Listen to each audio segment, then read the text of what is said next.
This is like $1 trillion opportunity. You've never seen such a big economic opportunity. If you invested in renewables 10 years ago, your return on investment would be massive. Welcome to Canusa Street, a podcast at the intersection of the issues and policies between Canada and the United States. Here are your hosts, Scotty Greenwood and Chris Sands.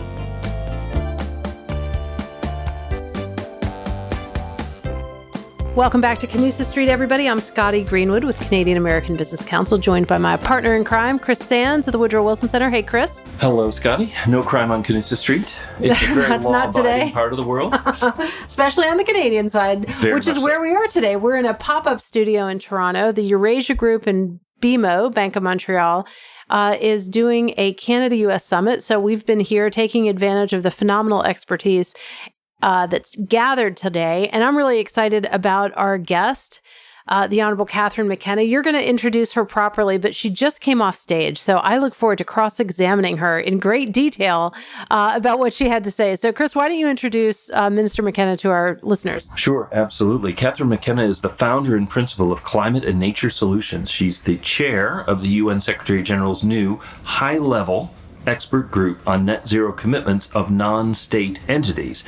And she's a distinguished visiting fellow at Columbia University's Climate School and their Center on Global Energy Policy, and the recently launched Women Leading on Climate at COP26. As Canada's former Minister of the Environment and Climate Change, first one to have the Environment and Climate Change title. Yes, very absolutely. Important. She was the lead negotiator of the Paris Agreement, in particular Article 6 concerning carbon markets. She then successfully negotiated Canada's first comprehensive climate change plans with provinces, territories, and, very important, Indigenous communities.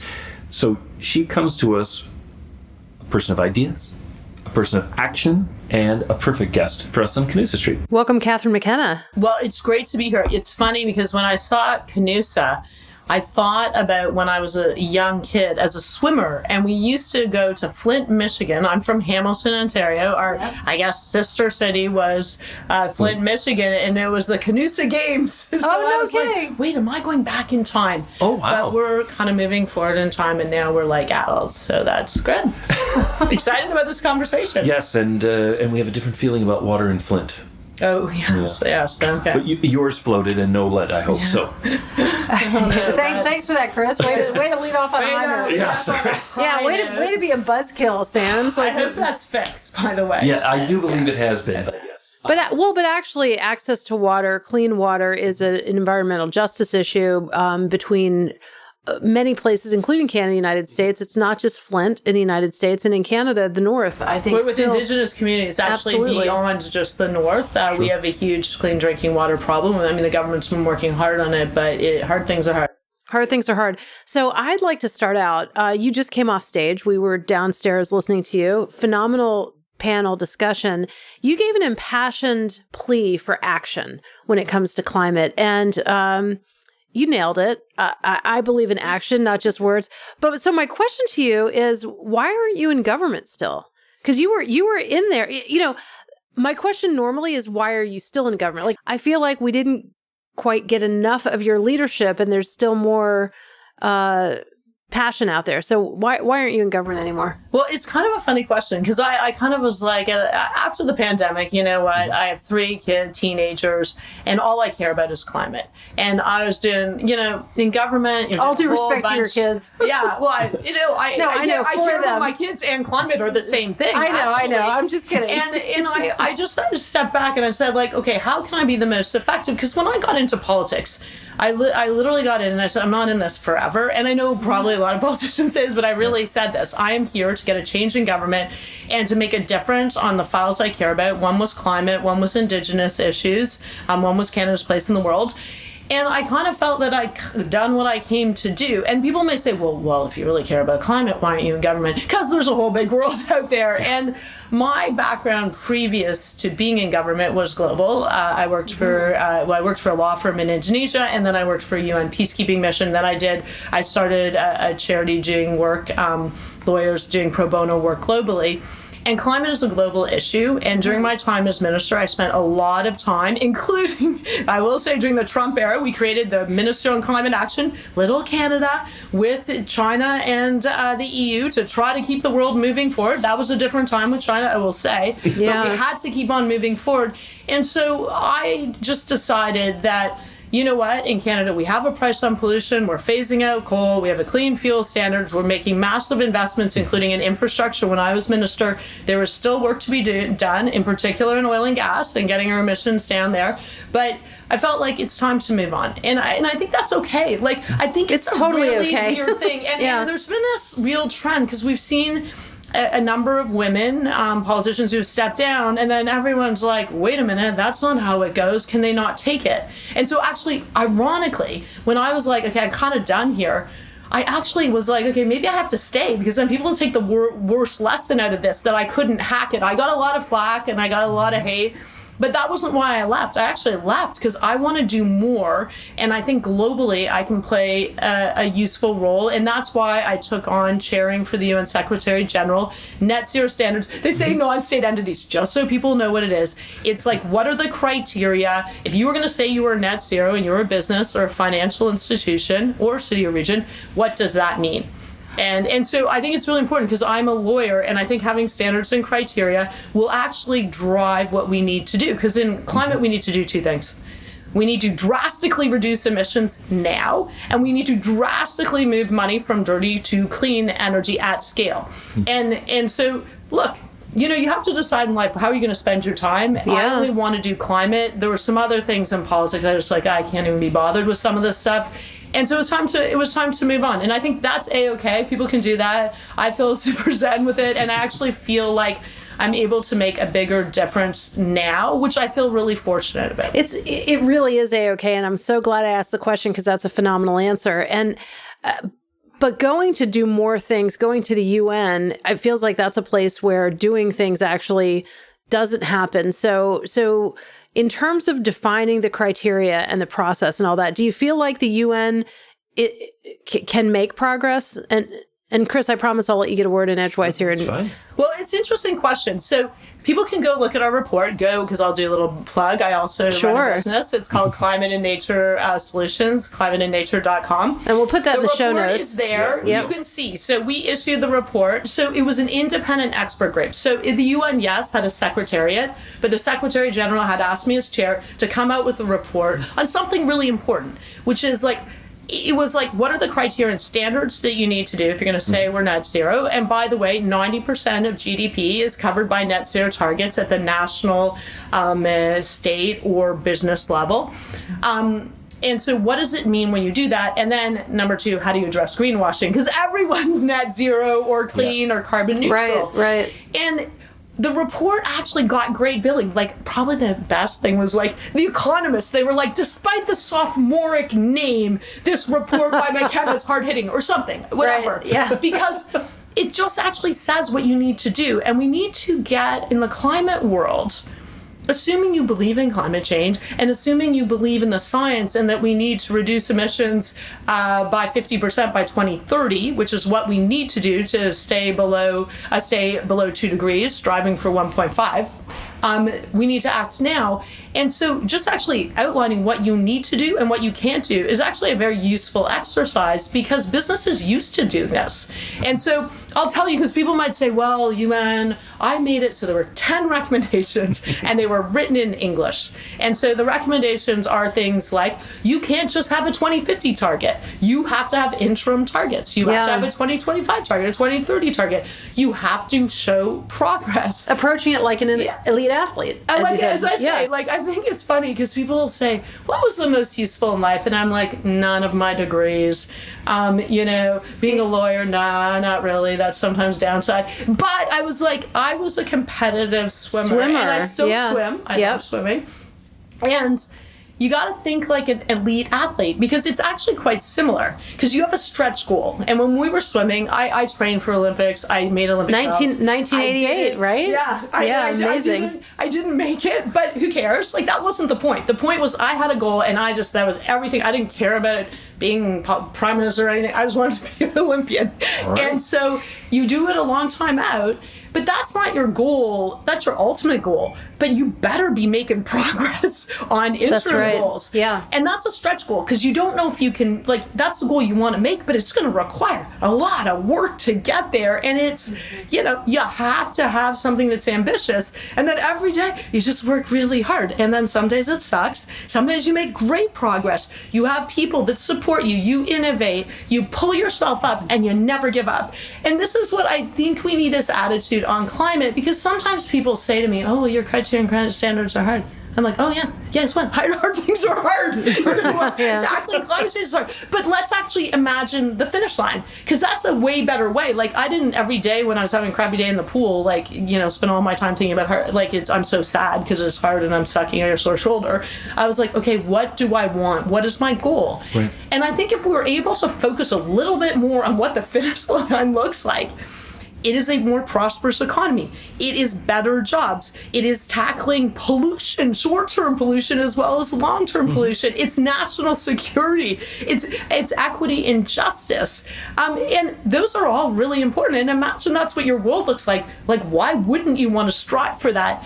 But you can't, there's no shortcuts. And I think this is why this report was important, because a lot of people are really excited. They're like, there's a reason they're doing it. They don't have to. These are voluntary commitments. They're putting up their hand and saying, I'm a climate leader, but there's nothing behind it. And I don't care. In a way, I care, of course, by 2050, but I don't really care if that's what you're talking about and you aren't doing things right now with clear targets and showing progress in a comparable, verifiable way. And that's what the business world actually, in a way, well, that some may think it's hard, they appreciate, because this is all measurable.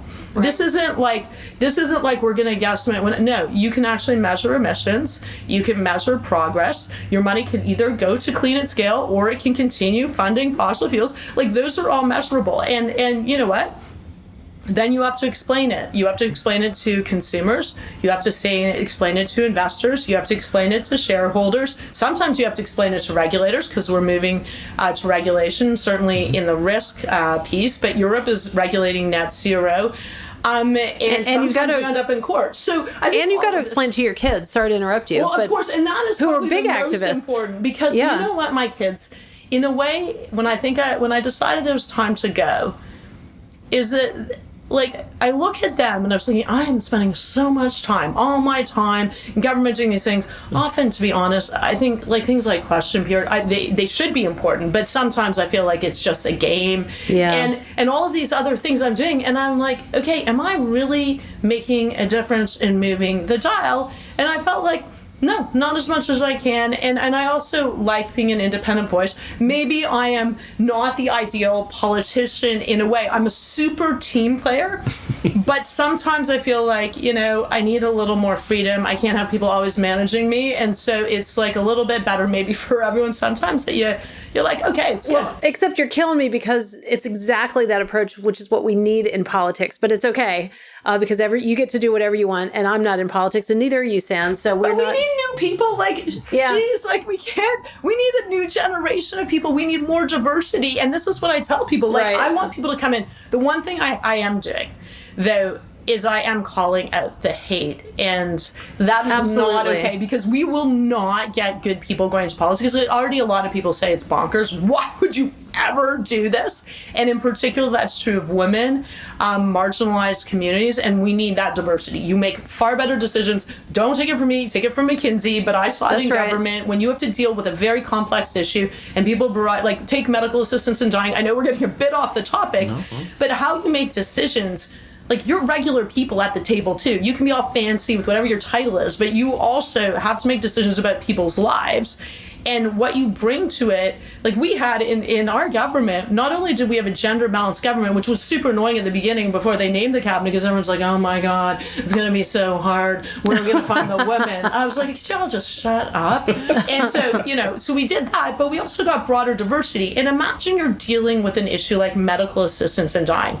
You have one cabinet minister who is a quadriplegic. You have one who is my friend. She was a Paralympian, but she's legally blind. You had someone who had breast cancer. You had two members who, I think we had two who are Sikh, where their religious beliefs make it more complex. Like, you had young, old, and I was like, gosh, this is how you can grapple with an issue that the public is grappling with. Otherwise, you're just sitting over here with your fancy clothes on, like, you know, and everyone's sharing the same experience, making decisions for people that you have no idea what their life is like. And that is not good politics. So I think we need to attract more diversity. So I am spending time calling out the hate, the discrimination, also the disinformation on climate. Obviously, that is a massive issue if we want climate action, because we need to, I care about climate, but climate and democracy are so related, and we have to protect our democracy.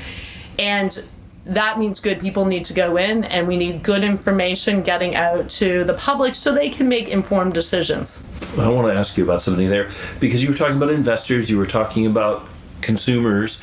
What do you think of ESG as an idea, and do you think that we've got standards for environmental social governance that provide the right market signals, or is this debate a distraction from the kind of steps that you have in your report? Well, I should say, okay, so I'm not an ESG expert. To be honest, net zero is if you take the E, environment, and then you do a sub, and the sub is called emissions. That is what I do, and it's very measurable. Now, ESG, of course, is measurable too. It's just more complex because you're bringing in a variety of different factors. And it's essentially risk. I mean, like, this is what is bonkers when people are like, we're not going to allow ESG. I was like, oh, that's great. Well, the market actually works on information. So if you do not provide the market with proper information, including about risk, then you're doing a disservice to all the people that are investing in money, regular people that are doing this. And climate is a massive risk, but so is governance. If you have bad governance, that's a massive risk. So I don't want to, like, ESG, I think is really important, and there's work being done on that. I do think that net zero, there's a lot of attention now also on net zero because it's super measurable. And this is what I say to folks when folks are like, yeah, I don't know, like, net zero. I'm like, no, sorry, we can measure this. If you believe in climate change, you believe in the science, and you believe that we need to take action, and you believe there's a huge economic opportunity, I got something for you. It's called net zero. Your emissions need to go down, your money goes at scale to clean, and you don't do certain things. You are based on the science, you do not invest in new fossil fuel infrastructure. And everyone's like, well, Russian war. I said, well, this is not coming from me. This is coming from the International Energy Agency. And actually, look what's happened in Europe. They were going to get off fossil fuels, reducing their reliance on fossil fuels a lot faster. If you look at gas, I think they're reducing it by, I don't know if it's half by 2025. Like, it's a significant amount. And so we can do this, but I mean, it's interesting that it takes a crisis like that for people to do things that are no-brainers. Energy efficiency, like, let's save money. Like, that's actually a small C conservative idea. Let's just do that. But we don't lean in enough on it, and I'm not entirely sure why, but that's why net zero is good. It also is about innovation and economic opportunity. This is the biggest, I tell everyone, this is like $1 trillion opportunity. You've never seen such a big economic opportunity. If you invested in renewables 10 years ago, your return on investment would be massive. And that's true of, like, you look at the price point for battery storage, for electric vehicles. But we're not measuring it. Like, there isn't enough discipline within the corporate world, I think, and an understanding. And so that's why this is why it's a bit different, long answer, but it's a bit different from ESG because it's actually super measurable. Is it hard? Yeah, it's really hard. Like, you got to do your supply chain. Right. So let me follow up on that and just ask a question about the price on pollution, which for some people is a carbon tax. And when we did USMCA, there was an allowance. I always think of the protectionism in USMCA as about protecting our high standards. There's an allowance for a border adjustment fee if you're talking about imports that haven't paid any carbon tax. And the reason that's important is otherwise the companies that do the right thing and do pay that carbon tax are going to get put out of business by the people who don't. So I understand the concept there. Yep. But it seems like a sort of Damocles a little bit over our economy because the U.S. has so few jurisdictions that have a carbon price. How do we work that out between us without hurting competitiveness, but at the same time avoiding a conflict that's not going to really help either side? So that's really interesting. So my background, I'm a trade lawyer. So I actually really care about how do you bring climate and trade together, but not actually create a trade barriers. Right. And that's hard, right? Because border is. carbon adjustments, often people say that, but they actually we just actually want to keep other people's their exports out of our economy. So and that could be a good reason or whatever, but that's just different from what we're talking about. So first of all, I need to correct one thing. So for please. all of your American listeners, and even Canadians, in Canada, the Supreme Court, we have to go to the Supreme Court to fight for the price on pollution. It was not found to be a tax. Why? Because it's revenue neutral. All the money goes back in a transparent way. That was I had to have a fight all the way to the top, the Prime Minister's office, because I said, can we not just do green things and no one knows what's going on? And then everyone's like, I'm paying more for gas. So what happens? We have a price on pollution, the money goes back, more families are better off, and you get money. And it actually raises folks out of poverty, because if you are lower income, you don't have extra houses, you don't have extra cars, you rely on public transit, you have a small apartment. So I think that's just important. It's interesting here at this conference, because I was just talking to someone who will remain unnamed, but involved in the administration, about border carbon adjustments. And I think they're not a bad thing. I mean, in a way, it makes a lot more sense if everyone has a price, so it's pretty obvious. You can compare, because you can't be doing it's hard to do apples and oranges. But let's say, for the sake of argument, you are able to do, with integrity, a comparison of what a price would be in comparable measures. So you do have some regulation in the U.S. You obviously have the IRA and your bipartisan infrastructure bills. So those have impacts. Then I think, the goal shouldn't be Canada and the U.S. to fight. It should be we should have a border carbon adjustment tax for both countries and probably allies, to the extent that they are actually doing things on climate. Europe is. I know that sometimes everyone's fighting over IRA. Why do they do that? Who cares? Everyone's got to get over themselves. There's a big world out there. It's actually not very nice right now, and so allies better act like allies. So I think you could bring in Japan. You could do this, and then, in a way, it's a carrot stick for other countries.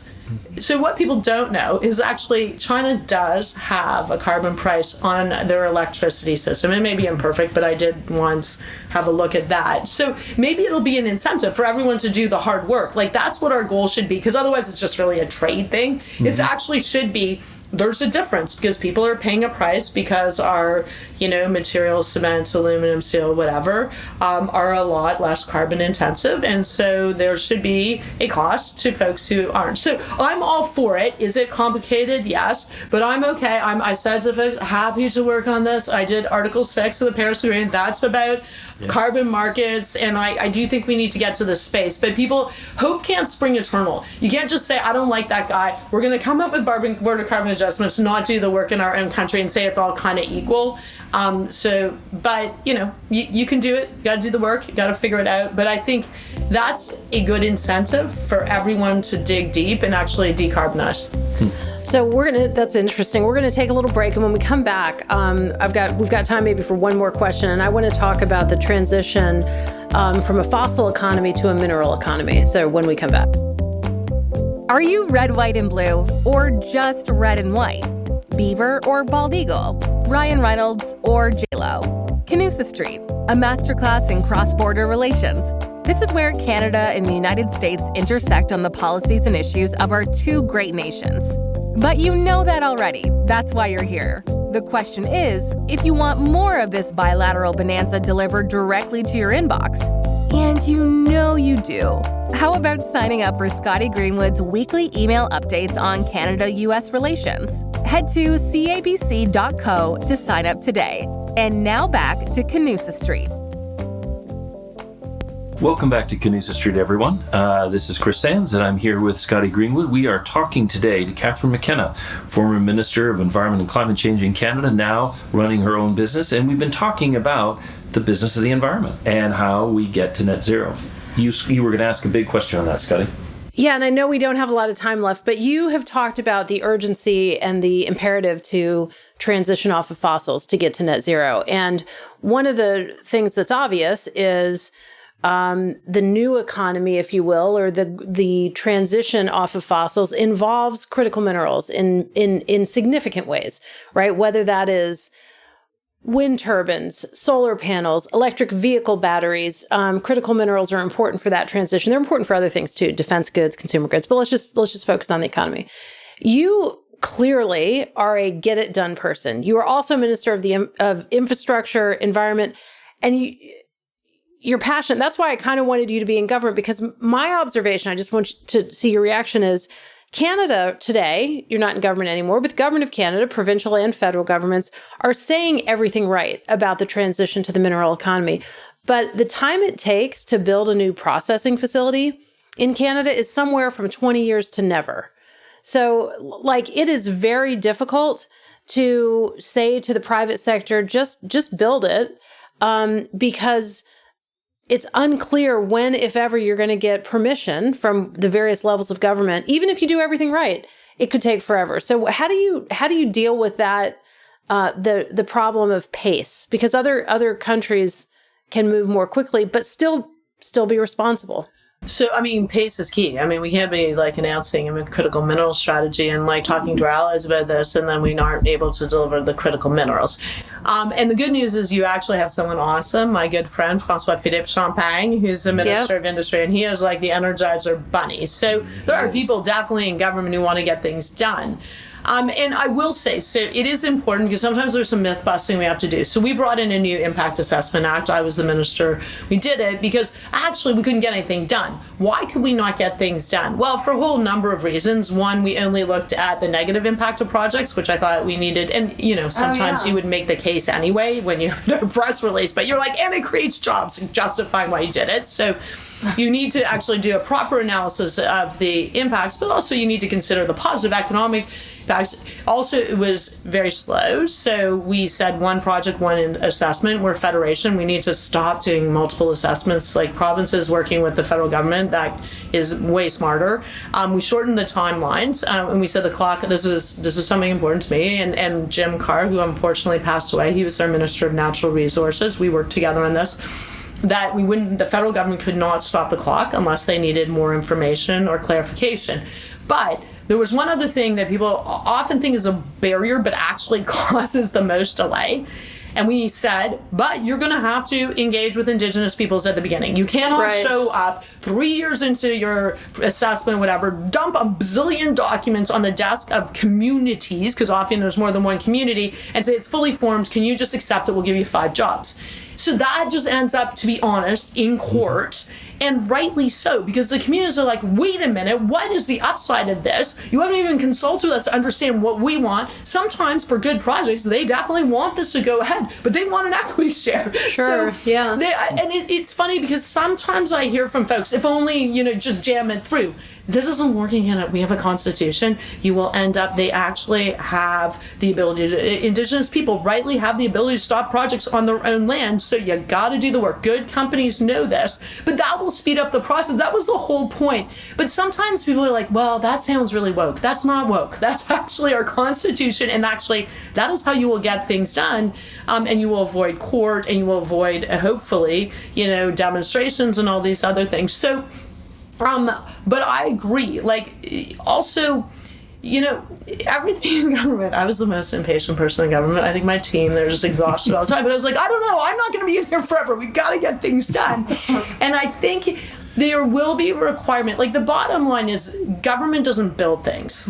It's business. So it can't be that, government, you can create incentives. We are doing incentives. At the end of the day, you have to have business who's going to be willing to do that. And we are a small economy. So I think we got to make sure that we're bringing in players too. We don't have that many companies.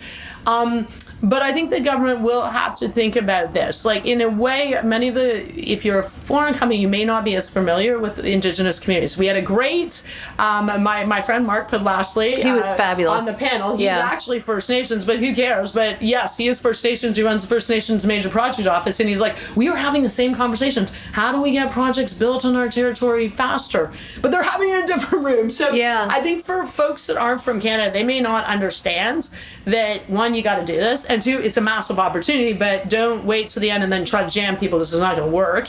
And that will be the way to do it. But the government, I think, can foster those conversations. They can decide, okay, here are priority areas. But there will be places that some communities do not, there are projects that will be too harmful. So But that's also wasting your time. If you're going to go to those communities and they definitely don't want to do something, then I think you got to look somewhere else. But I think there's a way to do it, and I don't know, because I'm not in government anymore, but I do think everyone's going to have to be way more creative. And sometimes I'm like, okay, the Atlantic Loop, we're working hard on getting clean electricity across the Atlantic. I was like, why is this still, what? Yeah. Is it still going on? So I think, getting back to my elite athlete thing, you do have to have interim targets and you need to hit them. And if you can't, then you need to figure out what is going on and why are you not hitting them. It can't just be an announcement and something's going to take 10 years and then you realize actually it's taking 20. Shouldn't take 10 years. Hopefully, if it's going to happen, it happens, in a, number of years. It'll take a number of years for these major projects, but it happens or it doesn't, because we're also, just wasting a lot of time and energy. But I don't know. There's no easy solution. In government, I'd be like, you know what? Hard things are hard. That was, people have made me a pillow when I left. I was like, hard things are hard. My favorite thing to say, because I was like, I don't care. It's hard. Yeah. Climate's hard. Getting major projects done are hard. Growing your economy, creating jobs, all hard. I don't know. We're in government, fortunate. Business, sometimes I will say, okay, so we can't just always say government. Sometimes I think the Canadian business community needs to dig a little bit deeper, and also be a little more innovative in how they approach things. So I think that's a piece too. That's probably a longer discussion. But I think these all things are going to have to get done, because the reality is a pretty tough world out there. And if we don't want to get our lunch eaten by China and other places, then we allies are going to have to work together, figure out how to break some logjams, but do it in a way that has integrity. Because as I said, you won't get things built anyway. But no excuses. Everyone just work hard.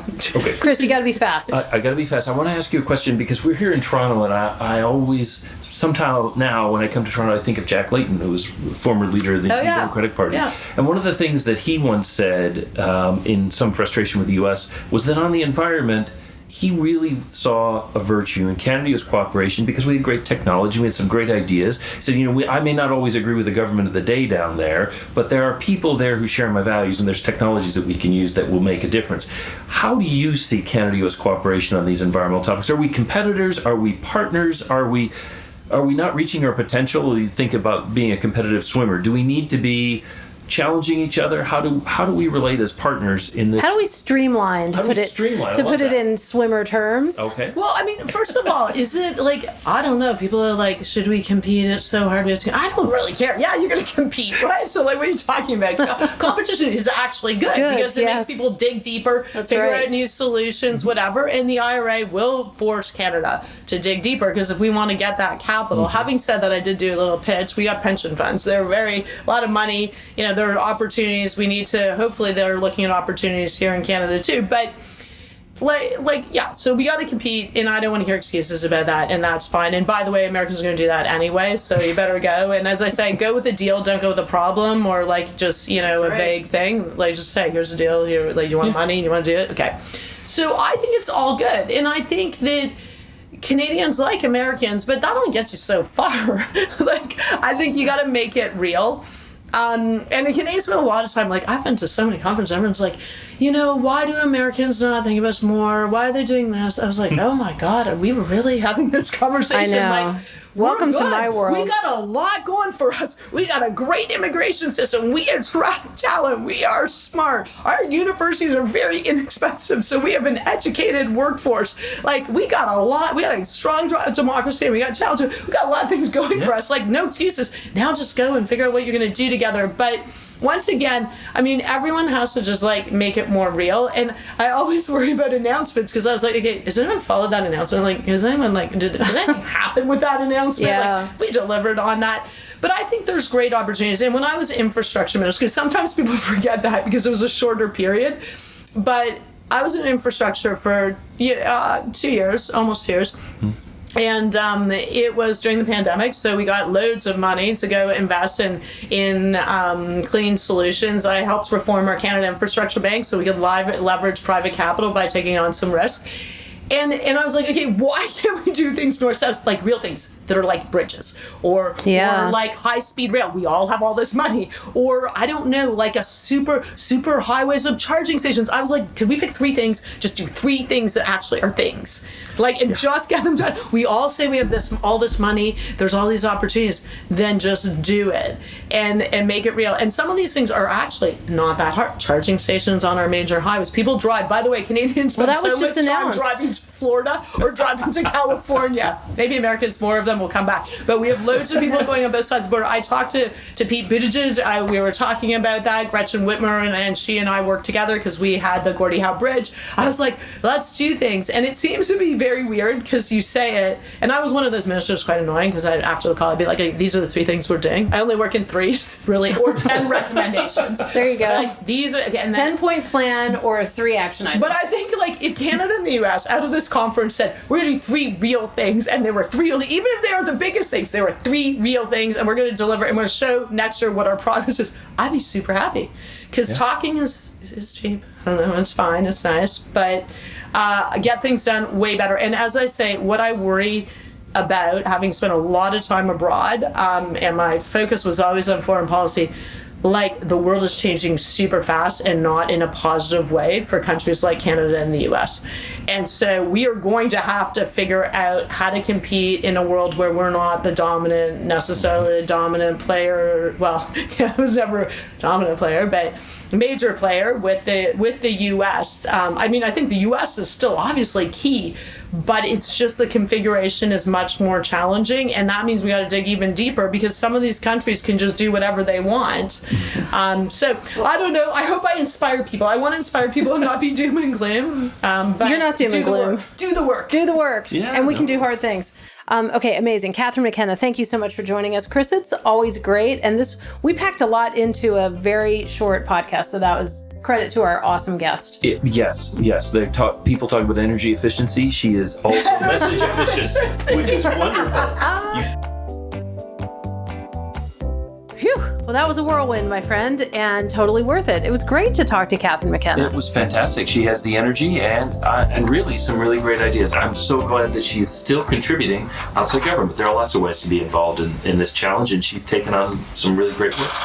I would have liked several more hours, though, because some of the things we really do need to talk about, like, I'm really not satisfied with anyone in Canada's answer on the pace of permitting projects. And good intentions are great, but we need people like Catherine McKenna inside government. Minister Champagne, also similarly energetic, but he's a party of one. And it's going to take everybody, including provinces, including opposition, including government, including Indigenous nations. Like, it's going to take everybody if we want to build processing facilities for critical minerals for the clean energy transition in our lifetime. Everybody's got to agree to do that. And when have all those people agreed on anything? Oh, I know. And the hard thing is, can we get some clear rules, clear standards, some way that people know they're doing good and they get recognized for doing good work? And so Catherine McKenna's work on 10 items, deliverable action items, is really crucial. And I love her practicality. So it was really nice to have her here on Canusa Street. It was great. And it's always great to see you, my friend. It is indeed. All right. This podcast is brought to you by the Canadian American Business Council and the Wilson Center. If you like this episode, help others find our show and give us a rating on Apple Podcasts or Spotify.